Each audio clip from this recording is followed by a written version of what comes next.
So here we are in the Koenigsegg prototype workshop, preparing the Koenigsegg Jesko for the Geneva Motor Show, which is 1 week away.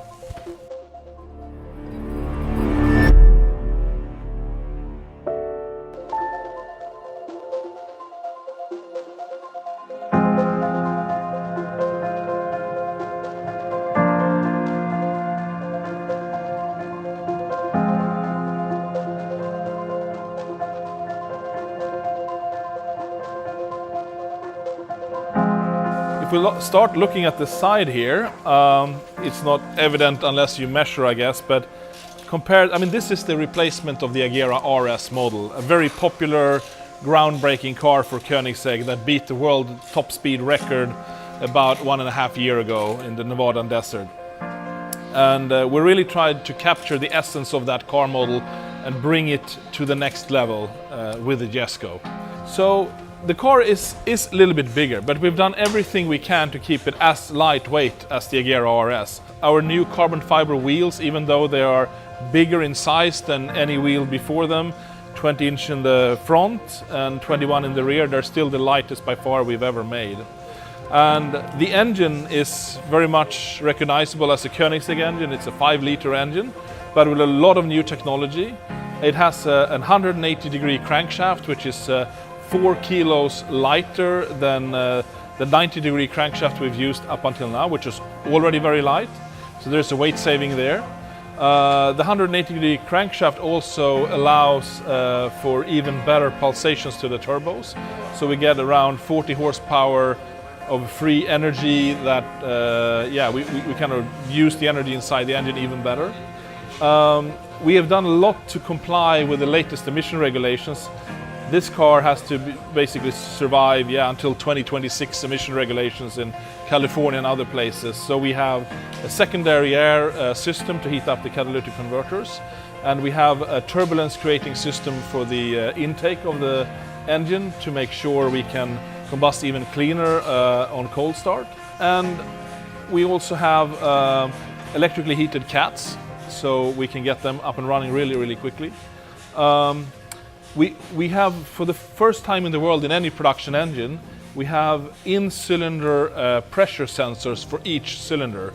So we can, with a closed-loop algorithm, tune each cylinder individually to run optimally from one stroke to another. And that's a world's first for a production engine. The turbo system is new on the car. It's a bigger turbo than we've had before. This has the benefit of reducing the back pressure, which gives more power. It has the benefit of being able to supply more airflow at high boost, but it has the negative effect of reacting slower in transitions because you have more inertia to overcome in the impeller and the turbine.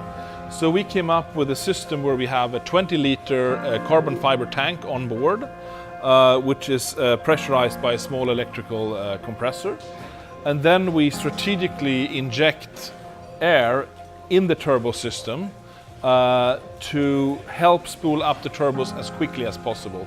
We're talking about less than a second or so bursts in transitions, but it makes the turbo feel like a really small turbo. Also, it helps a big turbine to create boost at lower airflows than it normally can. And this engine package, even though it complies with the next level of emission regulations worldwide, it still brings up the power level from previous generations. So we're talking about 1280 horsepower on 95 octane fuel European or 91 US, which is unheard of from a 5-liter engine.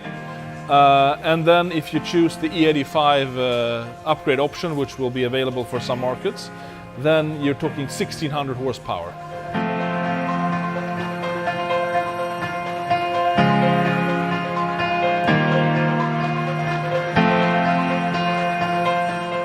So I would say Koenigsegg is very technology agnostic. I mean, we have a very different set of technologies in the Jesko compared to the Agera. And it's basically allowing our development teams to work on what is best for this particular type of car, what makes most sense. And I mean, the world is going very much electrified as we speak, And we're very open to that. I mean, with the Regera, we have the world's first series-produced homologated 800-volt propulsion system. That's super advanced, and we have the capability of making a fully electric car with no combustion engine at all. But that's not what we're choosing to do right now. We're choosing to optimize for different purposes with whatever technology that makes most sense. And in this case, it's a 9-speed transmission, and in the case of the Regera, it's very much of an electrified propulsion system. What you also can see in this area is the negative space bodywork design, where we're really letting the aero work its way through the bodywork in different areas. So here, this opening to the front wheel, where you can see the very long front wishbone, adds a lot of downforce to the car. As I mentioned, it's over 880 kilos at 250 kilometers per hour. And this kind of openness works its way throughout the car, very much open in the rear, to let the air flow freely and openly wherever it wants. So I'm at the front of the Jesko here, and what is very evident is that it has a really, really big front splitter. So we really need to create as much downforce in the front as we can, as we have really big diffuser in the rear, an enormous active wing with a braking air feature as well. And if we compare this to our highest downforce car so far, which is the Koenigsegg 1-to-1, that had 600 kilo at 250 kilometers per hour. This one has 880 kilos downforce at 250 kilometers per hour. And if you go up to 270, which is close to 250 of course, it's 1,000 kilo, a ton of downforce at 270 kilometers per hour. So we really have massive amounts, and we have to control and level this out front and rear and make sure our suspension still works with this kind of downforce.